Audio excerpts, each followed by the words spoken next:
Hello बच्चों, कैसे हो आप सभी। मैं आशा करती हूँ आप सभी एकदम अच्छे होंगे, मस्त होंगे, एकदम खेल कूद रहे होंगे। तो चलो बच्चों, एक काम करते हैं। आज खेलते कूदते ही एक अध्याय को पढ़ते हैं, एक चीज के बारे में समझते हैं जिसको कि हम बोलते हैं बल तथा दाब। यानी कि चलिए बच्चों, खेलते कूदते आइए आज फोर्स और प्रेशर के बारे में हम जानेंगे। अब आप सब सोच रहे होंगे कि मैं ऐसा क्यों कह रही हूँ, खेलते कूदते चलिए जानेंगे इस बल और दाब को। खेलते कूदते इसलिए क्योंकि जब हम खेलते हैं, मान लीजिए अगर आप क्रिकेट खेल रहे हैं तो आप क्या करते हो। आप जब गेंद आती है आपकी तरफ, आप उस गेंद पे बल्ले की सहायता से क्या करते हो, उसकी दिशा बदल देते हो, है ना, उस पे बल लगाते हो। आप खेल कूद रहे हो, अगर आप कुश्ती कर रहे हो तो एक दूसरे को धक्का देना, खींचना, कितना कुछ करते हो। तो वो सब क्या है बच्चों, वो सब एक बल ही तो है। तो चलिए बच्चों, आइए अब जानते हैं बल और दाब, इन दोनों के बीच में क्या एक डिफरेंस है, उसके बारे में अब हम अच्छे से जानेंगे। चलिए तो शुरू करते हैं ये अध्याय।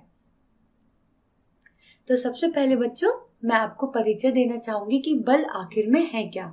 तो बल बच्चों किसी भी वस्तु को धक्का देना या फिर उसे खींचना, यानी कि बच्चों किसी भी वस्तु को अपकर्षित करना या फिर उसे अपनी तरफ अभिकर्षित करना, क्या कहलाया जाता है, बल कहलाया जाता है। जैसे कि बच्चों अगर आप यहाँ पे इस पिक्चर में देख रहे हैं कि अगर आपको घर से बाहर जाना हो तो आप क्या करते हैं, आप दरवाजे को अपनी तरफ खींचते हैं, यानी कि अभिकर्षित करते हैं। लेकिन अगर आपको घर के अंदर आना हो तो आप उस दरवाजे को बंद करते हो, धक्का देते हो, यानी कि अपकर्षित करते हो। तो बच्चों इसी प्रकार से वस्तुओं पर धक्का देना या उन्हें खींचना क्या कहलाया जाता है, बल कहलाया जाता है। ठीक है बच्चों, यानी कि हम इसे क्या कहते हैं, इसे हम फोर्स भी कहते हैं। अब बच्चों ये जानते हैं कि दाब क्या है।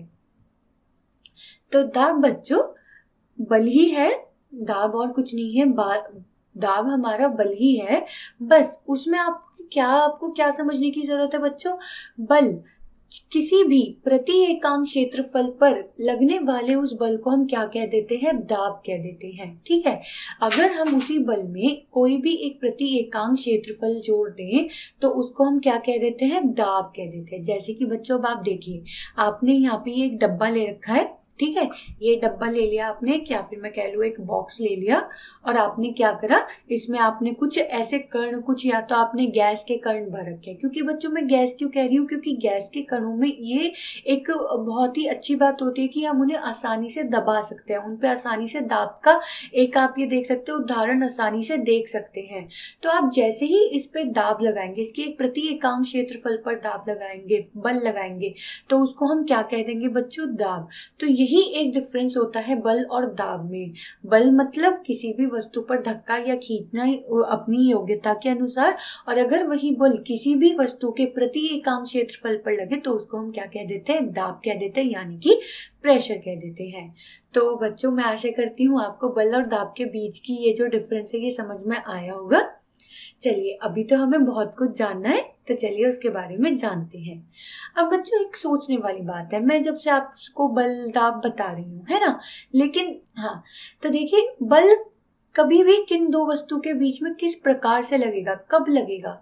तो बच्चों सोचिए, जैसे कि आप इस पिक्चर में देख रहे हो कि ये गाड़ी है, ठीक है, और एक ये आदमी खड़ा है, मतलब एक मनुष्य है।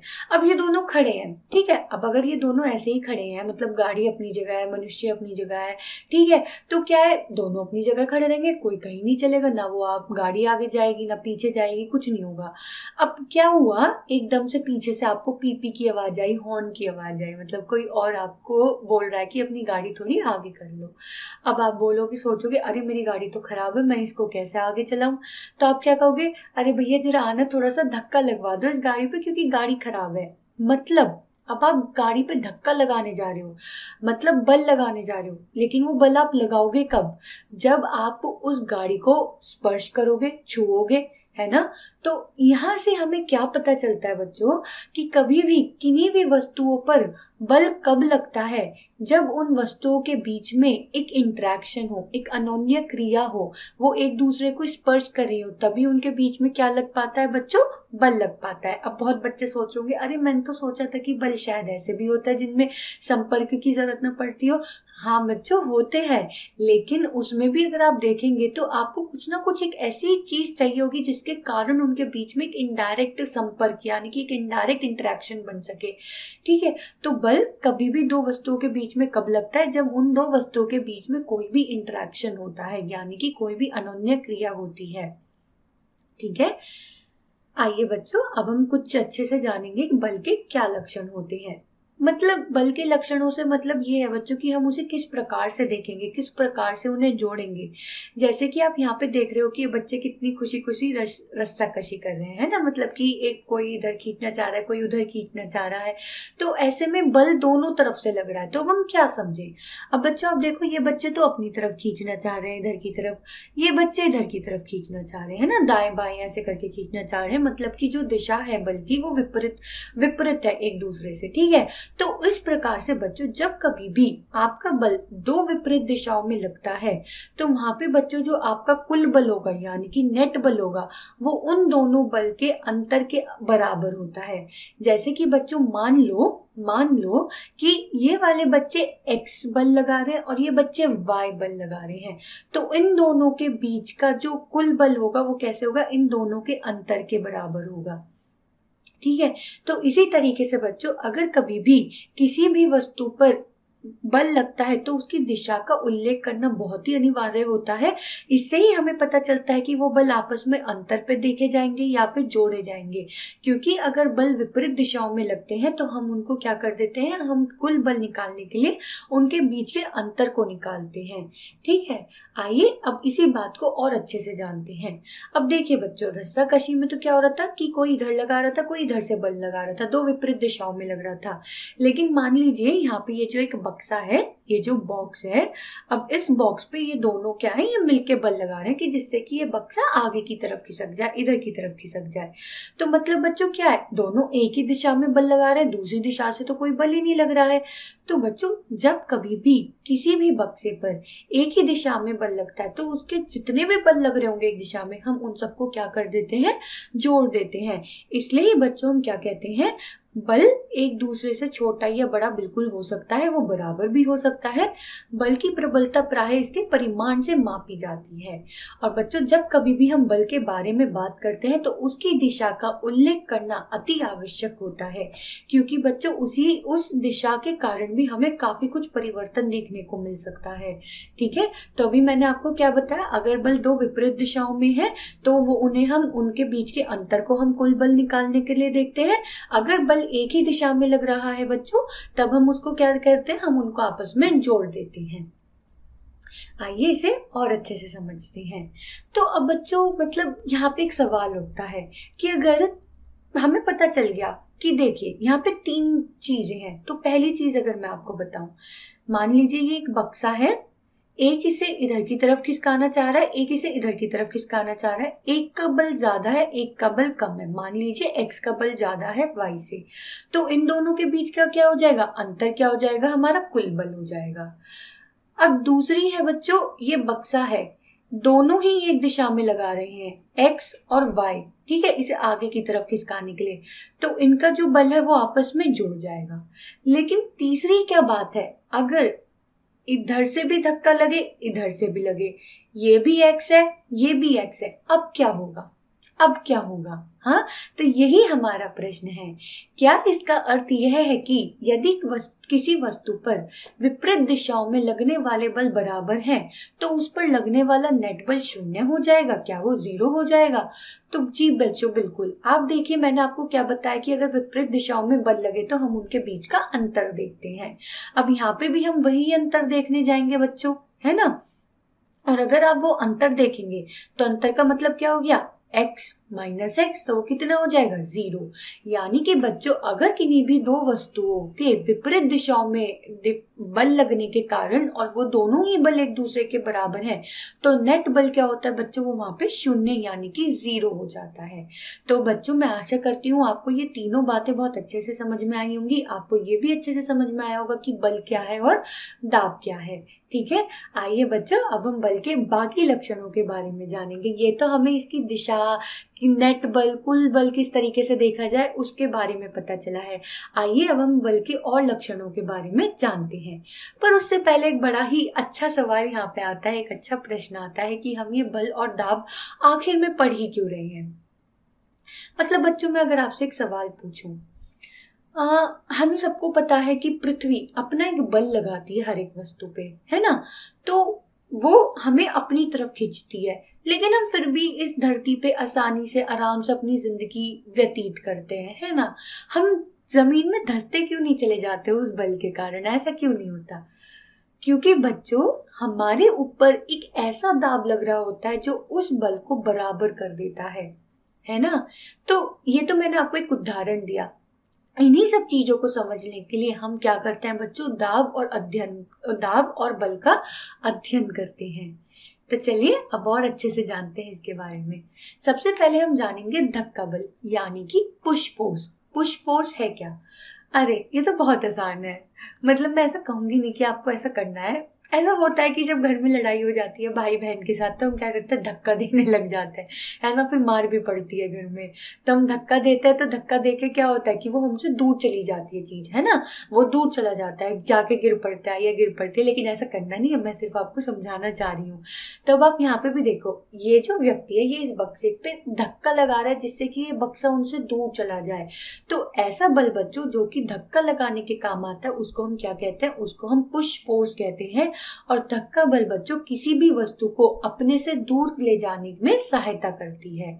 इसी प्रकार से बच्चों एक होता है खिंचाव बल यानी कि पुल फोर्स, कि हमें अपनी तरफ खींचना है। मान लीजिए आपको कहीं घूमने जाना है ना, लेकिन आपकी बहन चलने को तैयार नहीं है या भाई चलने को तैयार नहीं है, लेकिन आपको लेके जाना है। तो आप क्या करोगे, खींचने लगोगे, नहीं चल, अरे नहीं चल, है ना, खींचोगे अपनी तरफ, उस पर एक बल लगाओगे। तो वो क्या है बच्चों, वो खिंचाव बल है। किसी भी वस्तु को अपनी ओर लाने के लिए लगाया हुआ बल क्या कहलाया जाता है, खिंचाव बल कहा जाता है। इसलिए तो हमने बिल्कुल शुरुआत में पढ़ा था बच्चों, बल यानी कि अपकर्षित या फिर अभिकर्षित यानी कि धक्का देना या फिर खींचना, इसको ही हम क्या कह देते हैं, बल कह देते हैं। तो चलिए आइए कुछ क्रियाकलाप करते हैं इस चीज को समझने के लिए। खींचने या धकेलने के रूप में क्रियाओं की पहचान करनी है अब हमें। तो जैसे कि पहले एक आपके लिए यहाँ पे देखिए, मेज पर रखी किताब को हिलाना। अगर बच्चों मेज पर एक किताब रखी है, आप उसे हिलाना चाहें तो क्या करोगे आप, या तो उस पर धक्का दोगे हल्का सा, उसे अपनी तरफ उठा लोगे, है ना, यही तो करेंगे। आइए इसी तरीके से बाकी चीजों को भी देखते हैं। दरवाजा खोलना या बंद करना, तो बच्चों खोल रहे हो या बंद कर रहे हो तो धक्का भी लग रहा है, खींचना भी लग रहा है। तो यहाँ पे दोनों ही क्या लग रहा है, धक्का भी लग रहा है और खींचना भी हो रहा है। और सेम यहाँ पे है ना, धकेल रहे हैं या फिर खींच रहे हैं। कुएं में बाल्टी खींचना, तो बाल्टी को तो हम अपनी तरफ लेकर आते हैं ना, तो उसका क्या हो जाएगा बच्चों, खींचना।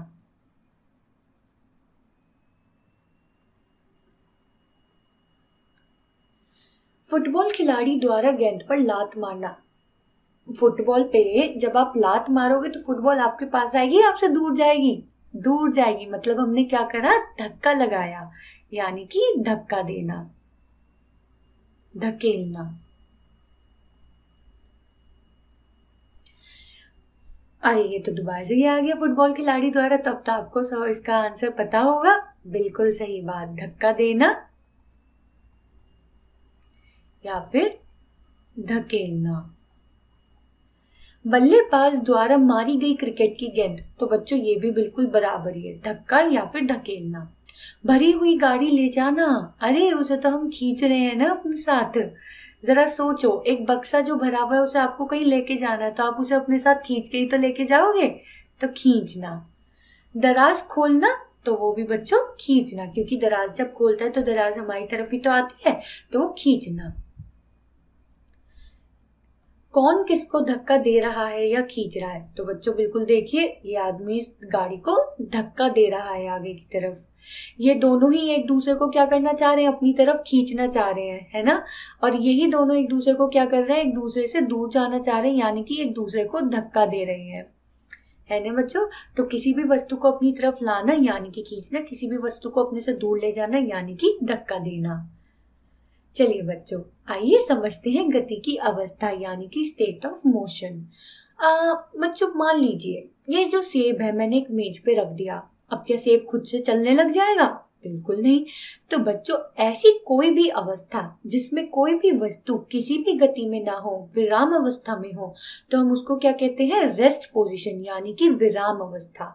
और बच्चों अगर मैं इसी सेब पे हल्के से हाथ से थोड़ा इस पे धक्का लगा दूं तो क्या होगा, ये सेब थोड़ा सा लुढ़कने पुढ़कने लगेगा, है ना, इसमें हल्की सी गति आ जाएगी। तो किसी भी वस्तु का गति में होना हम उसको क्या कहते हैं, गतिशील यानी कि मोशन में कहते हैं। तो दोनों ही इसकी गति की अवस्थाएं हैं, विराम अवस्था भी और गतिशील भी। ठीक है, अब इसी चीज को जानने के लिए कि हम किसी वस्तु को जो कि विराम अवस्था में है उसे गति में लाने के लिए हम क्या करते हैं, तो चलिए बच्चों आइए अब इनके बारे में जानते हैं। बल वस्तु की गति की अवस्था में परिवर्तन कर सकता है, बिल्कुल कर सकता है बच्चों। यदि लगाया गया बल गति की दिशा में है तो वो वस्तु की चाल को बढ़ा देता है, और अगर वही जो बल है वो गति की विपरीत दिशा में हो तो उसकी चाल को कम कर देता है। जैसे कि बच्चों मान लीजिए आप क्या कर रहे हैं, जैसे कि क्या उदाहरण दूं मैं आपको यहाँ पे, चलिए वही सेब का देख लेते हैं। आप ये बॉल है ना, बॉल तो बड़ी आसानी से आपने बॉल फेंकी तो वो हल्के से आगे जाके रुक गई, है ना। अब आपने उसमें फिर से धक्का लगा दिया उसी दिशा में, तो क्या होगी, उस वस्तु की जो उस बॉल की जो गति है वो बढ़ जाएगी। लेकिन अगर आप उस बॉल को रोकना चाहेंगे तो क्या होगा, जैसे ही आप उसे रोकना चाहेंगे उसकी जो गति है वो कम होती चली जाएगी, है ना। तो बल वस्तु की गति की अवस्था में भी परिवर्तन कर सकता है। अब वो कैसे, आइए थोड़ी क्रियाकलाप की मदद से समझेंगे। तो यहाँ पे हम क्या देखना चाह रहे हैं कि बल वस्तु की वस्तु को गति में ला सकता है या नहीं, तो इसके बारे में जानेंगे। तो यहाँ पे बच्चों हम क्या प्रयोग कर रहे हैं, एक रबड़ की गेंद ले लीजिए, उसे एक समतल सतह पे रख दीजिए यानी कि मेज या फिर फर्श पर रख दीजिए। अब उस गेंद पर आप क्या कीजिए, धीरे से धक्का दीजिए, है ना। जब आप धक्का देंगे आपको कुछ देखने को मिलेगा, और जब उसकी गति की दिशा में दोबारा से धक्का देंगे तब आपको फिर से कुछ और एक परिवर्तन देखने को मिलेगा। तो चलिए बताइए क्या परिवर्तन देखने को मिला आपको। तो बिल्कुल सही बात बच्चों, जब हम गेंद पे धक्का लगा रहे होंगे तो वो जो गेंद है वो बच्चों गति में आ जाती है, और गेंद को आगे धकेलने में क्या होता है, उसकी गति क्या कर जाती है, वो बच्चों बढ़ जाती है।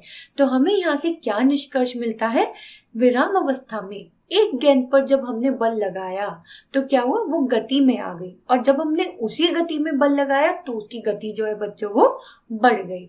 तो हमें यहाँ से क्या पता चला कि बल किसी भी वस्तु को गति में ला सकता है। अब चलिए आइए जानते हैं दूसरी क्रियाकलाप से यह दिखने के लिए क्या बल गति की दिशा को भी बदल सकता है, कि अगर कोई वस्तु एक दिशा में चल रही हो तो उसकी दिशा को बदल देगा। वैसे इससे तो बहुत आसान है, मैं वही एक उदाहरण दोहराऊंगी।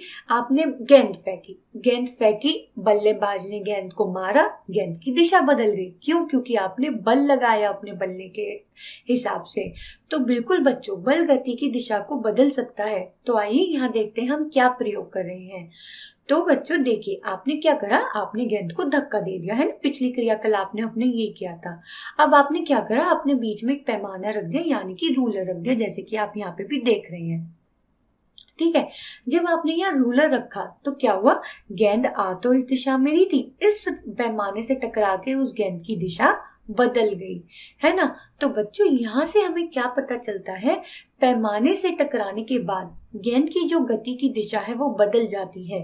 यह कुछ कोण से अपनी दिशा उलट देता है, मतलब जिस दिशा में चल रही होगी उसमें कुछ एंगल का डिफरेंस आ जाएगा और उसकी दिशा बदल जाएगी। तो हमें यहाँ से क्या निष्कर्ष मिल रहा है बच्चों, कि बिल्कुल बल गति की दिशा को भी बदल सकता है, मतलब किसी भी वस्तु को गति में भी ला सकता है, उसकी गति को बढ़ा भी सकता है, और यहाँ तक कि उसकी गति की दिशा को भी बदल सकता है। आइए अब हम दूसरी क्रियाकलाप से ये जानेंगे, या तीसरी क्रियाकलाप से जानेंगे, क्या बल किसी वस्तु की आकार को भी बदल सकता है। तो बहुत आसान है बच्चों। जैसे हमने देखा है कि हम गुब्बारा फुला देते हैं, फिर हम उसको थोड़ा सा ऐसे कुचोड़ते मचोड़ते रहते हैं, तो उस गुब्बारे की जो ऐसे आकार है वो बदल जाता है ना। तो इसमें हमने क्या करा, जब आप अपनी हथेलियों के बीच एक फूले हुए गुब्बारे को रखकर दबाते हैं तो क्या होता है, वो उसकी आकार ही बदल जाता है ना। जब गूंदे आटे की लोई को बेल कर चपाती बनाते हैं तो उसकी आकृति में भी क्या होता है, बदलाव आ जाता है, वो गोल हो जाती है रोटी, है ना। तो यहाँ से हमें क्या अवलोकन मिलता है कि अगर हम किसी भी वस्तु पे बल लगाएं तो उस वस्तु के आकार को भी बदला जा सकता है। बस कार्य क्या होना चाहिए, वो जो वस्तु है वो थोड़ी मुलायम होनी चाहिए, जिससे कि हम आसानी से उसका आकार बदल दें, है ना। वरना तो कैसे ही कर पाएंगे कि अगर मैं आपको एक पीतल का या फिर लोहे का एक बक्सा दे दूं और मैं कहूं से अपने हाथों के बीच में रख के दबाओ, इसका आकार बदलो, तो कर पाओगे? बिल्कुल नहीं, क्योंकि वो काफी मजबूत चीजें हैं। तो ऐसा सिर्फ ऐसी वस्तुओं पे होता है। पर हाँ बच्चों, आप उसकी भी ऐसे आकार को बदल सकते हैं, लेकिन आपको उसके लिए काफी ज्यादा बल की आवश्यकता पड़ेगी, जो कि हम अपने हाथों से नहीं लगा सकते, है ना। उसके लिए आपको हथौड़ी या कुछ ऐसा लेना पड़ेगा जिससे कि हम उसके आकार को बदल दें। तो बच्चों आइए यहाँ पे अब एक बार दोहराते हैं कि हमने बल के किन किन लक्षणों के बारे में पढ़ा था। बल किसी वस्तु को विराम अवस्था से गतिमान कर सकता है, बिल्कुल। यह किसी वस्तु की चाल को बदल सकता है, तो बिल्कुल बदल सकता है, और अगर वह गतिमान है तो उसकी चाल को बढ़ा भी सकता है। यह गतिशील वस्तु की दिशा में परिवर्तन ला सकता है, बिल्कुल परिवर्तन आ सकता है। यह वस्तु की आकृति में भी परिवर्तन ला सकता है, बिल्कुल आ सकता है। यह इनमें से कुछ अथवा सभी प्रभावों को उत्पन्न कर सकता है। मतलब ऐसा जरूरी नहीं है कि हर बार आपको ये चारों ही लक्षण देखने को मिले, कोई भी लक्षण आपको देखने को मिल सकता है और चारों भी देखने को मिल सकते हैं, है ना। मतलब अब ये तो सोचना पड़ेगा कैसे, पर हाँ यही सब क्या है बच्चों, बल के लक्षण। तो मैं आशा करती हूँ हमने अभी तक जितना कुछ पढ़ा होगा आपको अच्छे से समझ में आया होगा। बहुत बढ़िया बच्चों, चलिए